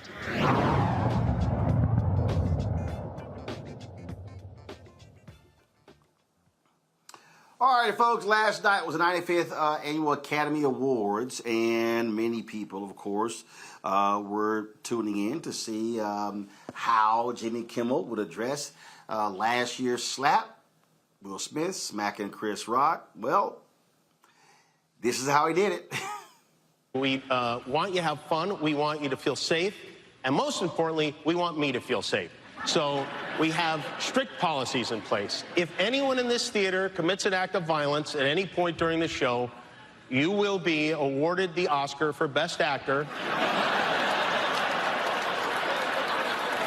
and permitted to give a 19-minute long speech. No, but seriously, the Academy has a crisis team in place. If anything unpredictable or violent happens during the ceremony, just do what you did last year. Nothing.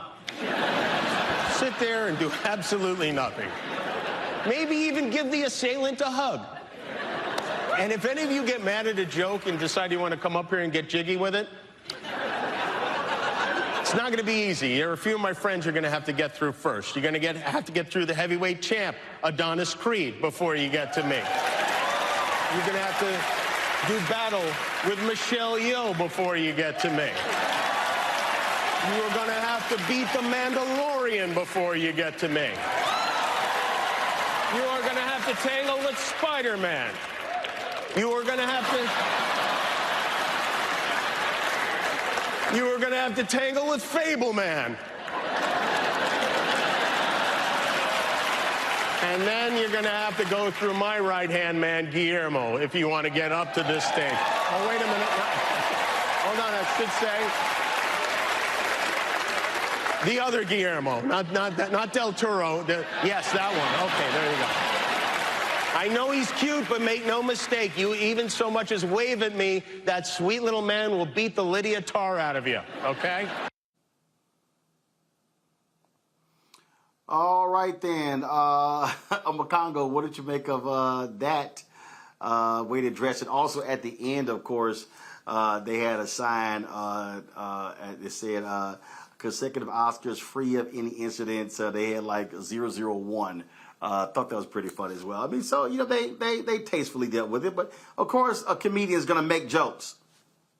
Most definitely, just like we talked about last week with selective outrage. And, you know, I know that there are some people who felt like it should have been left alone, but he didn't do it in a way that trashed Will Smith or anything like that. And how can you not get up there and address it? And so I thought it was hilarious, to be quite honest. I mean, Fableman, I thought that was great. And so really at the end of the day, people were wondering what the Oscars was going to do because quite honestly, like he said, a lot of, no one did anything last year. And the Oscars took forever to make a statement. They took forever to issue any types of punishments. And I know people wanted to move on, but sometimes the way to move on is to kind of have something that's kind of cathartic for everybody who's there and who witnessed it, and people in the audience witnessed it, and we witnessed it all at home. And so I think he kind of put a nail in it finally, and just keep it moving.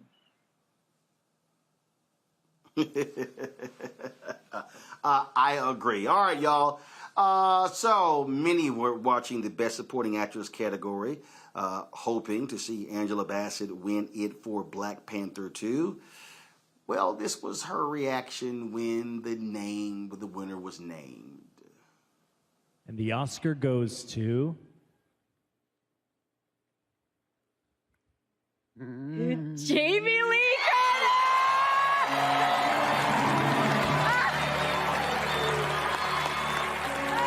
Jamie Lee Curtis made her big screen debut in the horror classic Halloween. All right, so here's the deal, Renita. The movie that Jamie Lee Curtis won for, of course, took home 7 Oscars last night, and she won Best Supporting Actress. This is the daughter of actor Tony Curtis, Janet Leigh. She mentioned both of them. Both of them were nominated for Oscars as well.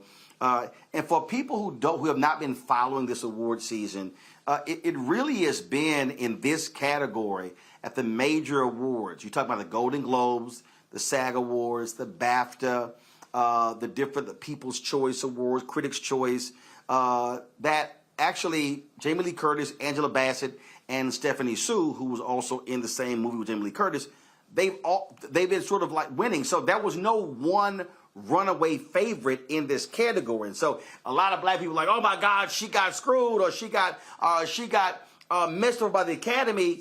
But really, it was a toss-up based upon how all the other major awards have been going. Right. I mean, but, obviously we all were pulling for Angela Bassett to walk away with this award, especially after getting other historic awards for Marvel movies. And so it was a disappointment to a lot of folks, including myself. But what really made me mad about the whole incident was people trying to police Angela Bassett's emotions. People are online are talking about how, she was wrong to sit down when Jamie Lee Curtis's name was called, the look on her face. Why didn't she stand up and clap? People are saying this when they have not walked a mile in most black women have not walked a mile in most black women's shoes in this country. When you are over 18 and you've been in the workplace, you've had some portion of life experience, you quickly find that, frequently black women's work is erased, and we are not awarded for the things that we do great. And so likely her reaction had nothing to do with Jamie Lee Curtis, but it was probably just a continuation of, I'm sure she's experienced, like any other black woman has experienced, continually being looked over. And so to me, that is what I thought was even more damaging, was the continuation of trying to police her behavior and now come at her a certain way because she was obviously disappointed that she did not win this award. That's her right to be disappointed, and nobody should be trying to police how she responds to that. Well, first off, Julian, I went to go see Creed 3 last night, so I actually saw this category on my DVR. So I watched the whole segment. Now, did Angela Bassett eventually stand up? Yes, she did. Now, when Jamie Lee Curtis finished her speech, did Angela Bassett clap? No, she didn't. But the bottom line is that you can react any way you want to react. As I said, this was a category where, again, you had different winners at the different major awards. So this wasn't like Jamie Foxx with Ray, or it wasn't like Forrest Whitaker when he played Idi Amin in The Last King of Scotland, where they won every single award show. It was a foregone conclusion. That wasn't the case. But your thoughts on, again, some folks being a little bit perturbed that she did not win, but also those perturbed at her, some saying she was not gracious in congratulating Jamie Lee Curtis. Well, I basically agree with what Renita said about people trying to police her reactions. She is a human being who was probably clearly disappointed. And I don't know what showed on her face because I wasn't looking at that carefully. I was disappointed for her because a lot of us thought she should have won it. But Jamie Lee Curtis is also a really great actress. Quite frankly, she's one of my faves if among the melanin deficient. So from that perspective, this is all political. Who gets to vote? We don't know who voted. I just think Angela Bassett rocks. She totally rocks. She rocked in Wakanda. She rocked in the second one. Ain't nobody tripping, and she's not tripping either. She, quite frankly, she got an NAACP Image Award, Roland. As you know, I think you were there. She got an Image Award, and she said it was meaningful for her to get something for her people. So, get it from the other people. It would have been nice. There will be other opportunities, but I'm just an Angie Bassett fan, and just cheer her on, and think this sort of micro policing is unacceptable. The woman didn't smile. She didn't stand up. Whatever. I mean, if you pan the audience, there's some other people who didn't stand up. There's some other people who didn't clap. It's not required. Her feet could have been hurt. I mean, I go to awards shows all the time. Enough. Oma Congo, she won Best Supporting Actress at the Image Awards. Plus, she also won Entertainer of the Year. But like I said, you've had all these different reactions to what took place. Your thoughts? I feel like people are basically looking at this as like Will Smith, Chris Rock round 2 or something like that in terms of making this such a huge deal. That was a big deal, what happened last year. This is a woman, look, I know Dr. Malvo said that, she's a human being like anyone else, but in our community, damn it, she's the queen. And we hold her in such high regard that everything that both Dr. Malvo and Renita were saying were true. She does nothing to disrespect the game of acting in Hollywood or anything like that. She has always been regal in everything that she does. And so really at the end of the day, if people want to pay more attention to her than everything else that was going on, it shows how petty they are. But as our sisters have said on this panel, Black women are used to it. So I know she's not paying it any mind, but we really got to do better. She put in the work. I didn't see the other movies, so I can't speak to them. I know that she gave an Oscar-worthy performance at the end of the day. And like we all said, the NAACP Image Award, at least particularly at this point in time with everything we're dealing with, it's really more important to me than the Oscars right now. But Angela Bassett does not disrespect the game of Hollywood in any way, shape, or form. Leave her alone and put some respect on her name. Well, also keep in mind, and Jimmy Kimmel, I appreciate that he actually did this last night. He acknowledged from the stage that Danielle Detweiler, who was, of course, the lead actress in Till, and he also mentioned Viola Davis in The Woman King. Both of those women were not nominated. Both of those movies were not nominated. And he said those were movies that were worthy of people watching and also being rewarded. I thought Detweiler gave an unbelievable performance. I absolutely believed that she had earned a Best Actress nod as well for that movie, playing Mamie Till Mobley.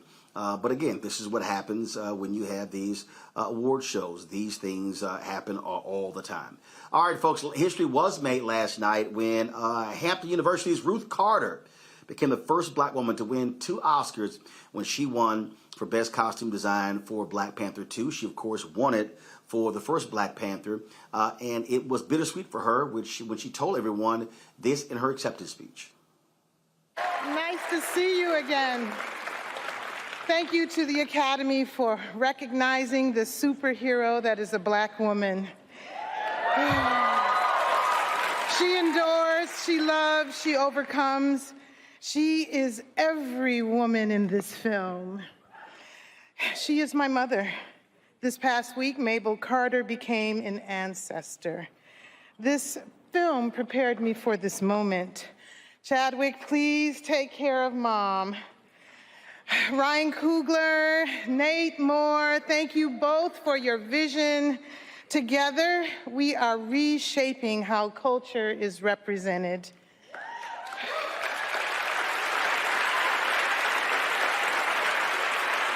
The Marvel family, Kevin Feige, Victoria Alonso, Louis D'Esposito, and their arsenal of genius. Thank you. I share this with many dedicated artists whose hands and hearts helped manifest the costumes of Wakanda and Tolakan. This is for my mother. She was 101. Ruth Carter, again, makes history, and folks, she got her start doing Spike Lee's movies. And when you go back and look at Mo Better Blues, you look at Malcolm X, look at all of those different movies. She was the costume designer there, Coming to America too as well. So she is absolutely a legend in Hollywood, which is why when she won last night, even when she won a couple of years ago for Black Panther, everyone stood up to acknowledge her greatness. And so congratulations, Ruth Carter, on winning your second Oscar as well. And yes, she also won Best Costume Design at the NAACP Image Awards as well. All right, folks, got to go to a break. We come back, we'll talk nutrition, the impact on improving your health by what you eat. That's next on Roland Martin Unfiltered on Black Star Network. A lot of these corporations or people that are running stuff push black people if they're doing a certain thing. What that does is it creates a butterfly effect of any young kid who, wants to leave any situation they're in, and the only people they see are people that are doing this. So I gotta be a gangster, I gotta shoot, I gotta sell, I gotta do this in order to do it. And it just becomes a cycle. But when someone comes around and is making we don't, they don't want to push it or put money into it. So that's definitely something I'm trying to fix too, is just show there's other avenues. You don't gotta be a rapper, you don't gotta be a ball player, you can be a country singer, you can be an opera singer, you can be a damn whatever, showing the different avenues. And that is possible, and it's hard for people to realize it's possible until someone does it.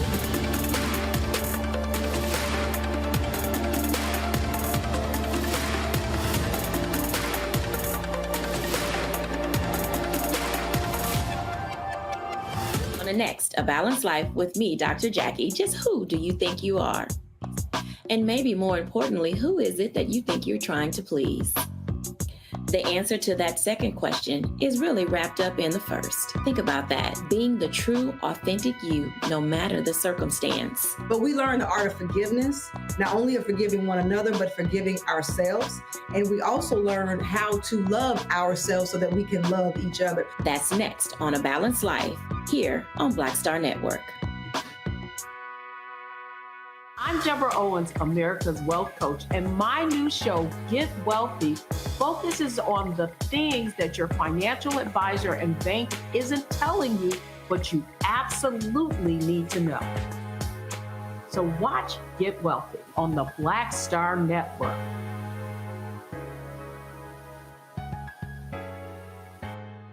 Hi, I'm Vivian Green. Hi, this is Essence Atkins. Hey everybody, this is your man Fred Hammond, and you're watching Roland Martin, my man, Unfiltered.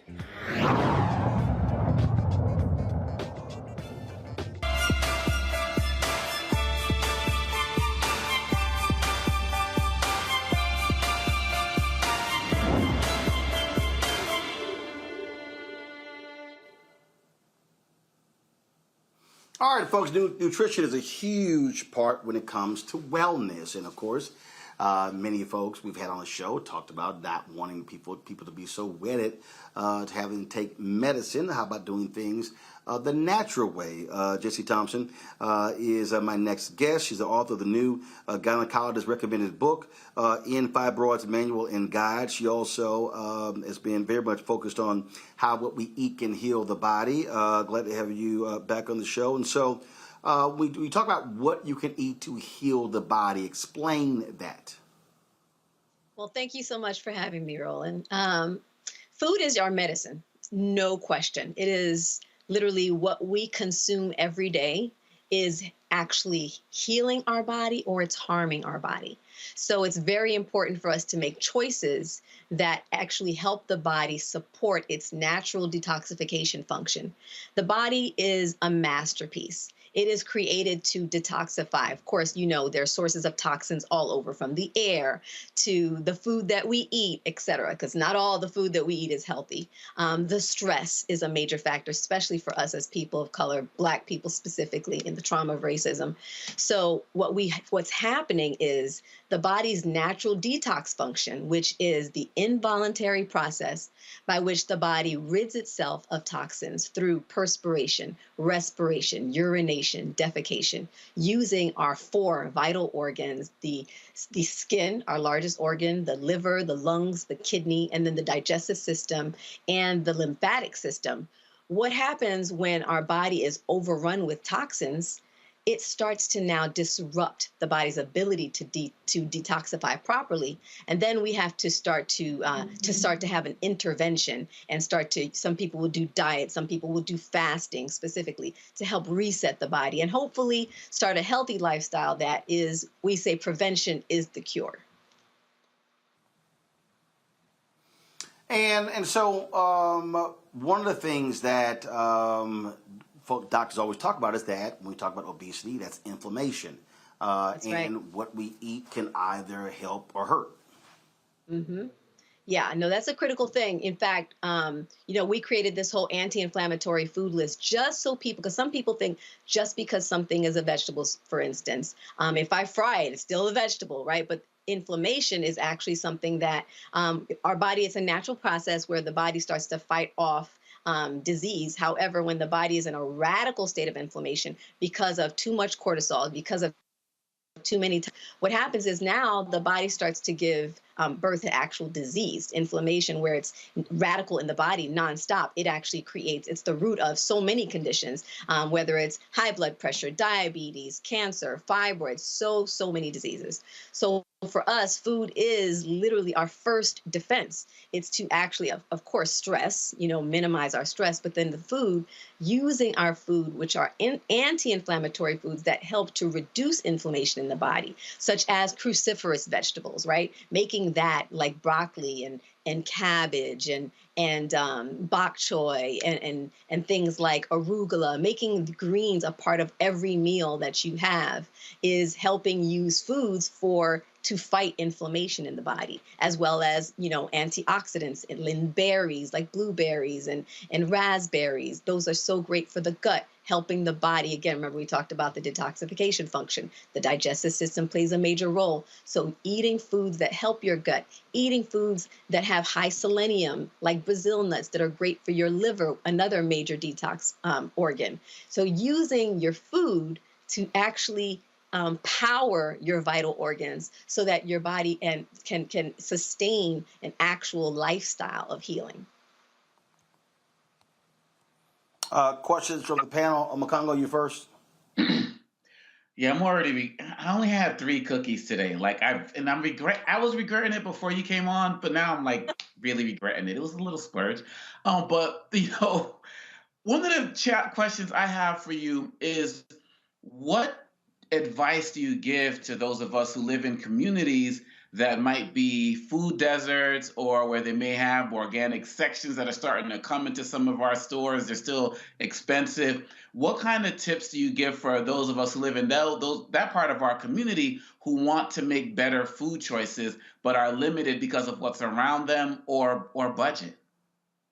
Very good question. Number one, go to the detoxnow.com right now and download our free food list. Because what we did in our free food list is we listed out what foods are anti-inflammatory, what foods are good for you to now substitute in your regular diet. And also knowing the clean 15 and the dirty dozen is really important, because guess what?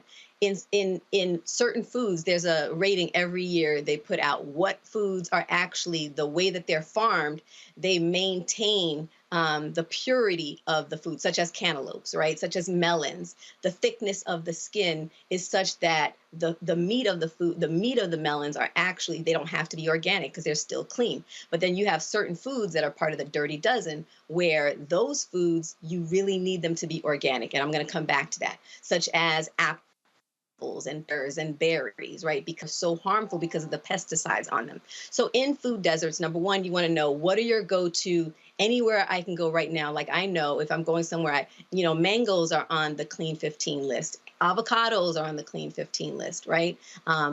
Cantaloupes and honeydew, those kind of things. And then specifically, I would get things like either you can clean them with white vinegar or baking soda in water, soak them. You want to do an extra job of actually cleaning them. That helps to actually, make them less harmful for you.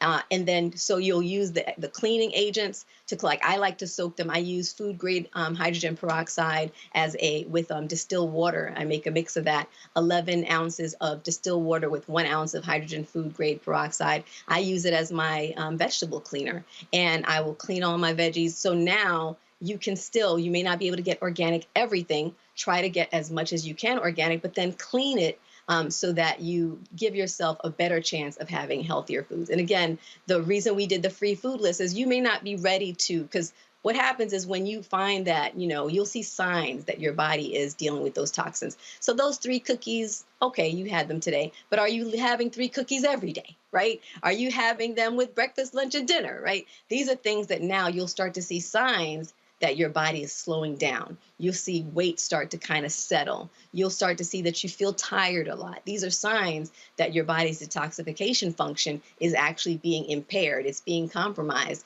And maybe it's time to reset. And for us, that was a major thing. That's why we created these fasts, these detoxes for people to help reset their functions, right? For instance, there's a woman who posted this week, in fact, we shared her testimony today, that she has been taking allergy meds for 20 years, right? And she did our fruit fast, and she's on day 8 of our fruits, which is just specific fruits and the herbal supplements that are used to support the body in resetting during this fast, right? This healing fast. And by day 8, she's completely off of all of the allergy meds that she's been taking for 20 years. So we know the body knows how to heal itself. We know that detoxification is a natural function, and using those specific foods, right, and the herbal supplementation, she was able to completely reverse that process in her body. Renita. Yes, thank you for coming on today. Just a quick question. Are there any foods that the public generally thinks are healthy, but in your personal opinion, there's just never any ever good reason to eat them? So many. One that's really popular is wheatgrass. Wheatgrass is like in these high-end places, oh, get your wheatgrass shot. But it's actually very harmful to your gut because it's created, you need 4 stomachs to digest it. It's for animals. It's for like cows, right? Large mammals. And people will consume it like it's for us, and it really can do damage. That's kind of one of them. Another one that it really depends, and this is specifically for my sisters out there, flax seeds. So flax seeds can have beneficial properties for women who may be in perimenopause or menopause because their estrogen is low, right? Because estrogen they need support building their estrogen during that time frame.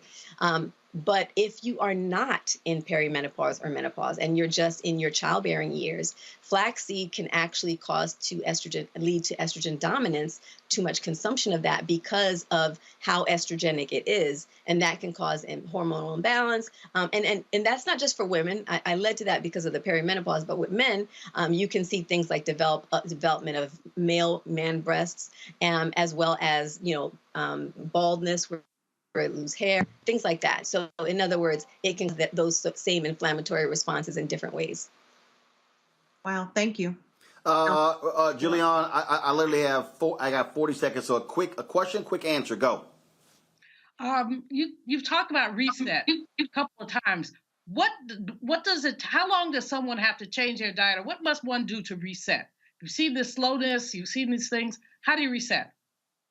So fasting is one of the most powerful ways to reset. That's why, we offer free group consults to help everybody determine which fast is the best one for them, because there's intermittent fasting, there's fruit fasting, there's water fasting. So I don't want everybody to just think any fast is right for me, but a fast is great because that voluntary process allows your vital organs to rest, to then now be able to restore their function with the right setting. And we've seen everything from people get off high blood pressure meds with our water fast. Taj, in fact, from SWE, has a powerful testimony of being on our water fast, and she uses it on a regular basis, twice a year, every 6 months or so she does it. And so definitely, we invite you to book a free group consult so that you can find out the right one for you at the Detox Now. All right. .com. Jesse, thanks a lot. Folks, we have the information right there on how to reach you. We appreciate it. Thanks a lot.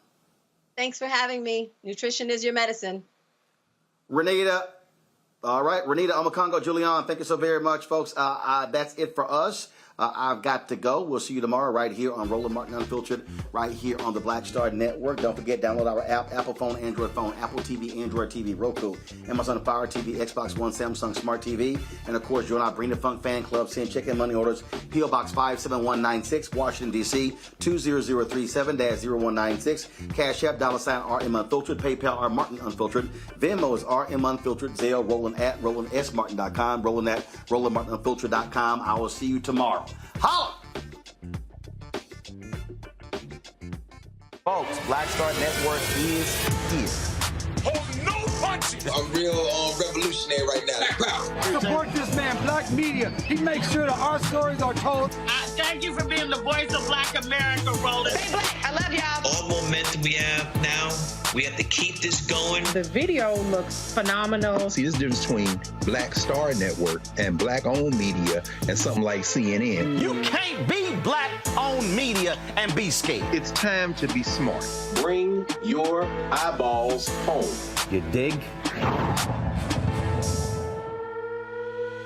Pull up a chair. Take your seat at the Black Table with me, Dr. Greg Carr, here on the Black Star Network.